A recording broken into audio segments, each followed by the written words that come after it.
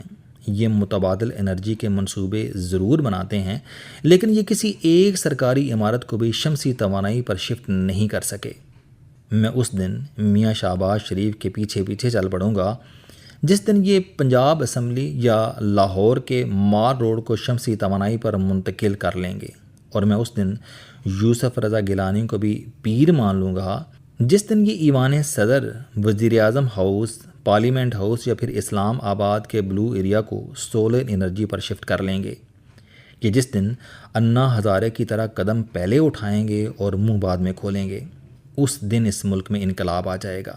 بصورت دیگر یہ لفظوں کا انبار لگا کر دنیا سے رخصت ہو جائیں گے، اور دنیا انہیں تاریخ کے صفحات میں ڈھونڈتی رہ جائے گی، اور لوگوں کو ان کا ذکر تک نہیں ملے گا۔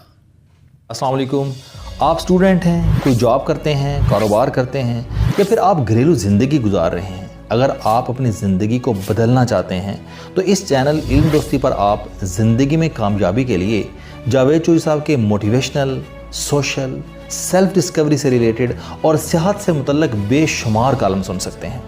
میرا دعویٰ ہے کہ یہ چینل آپ کی زندگی بدل دے گا۔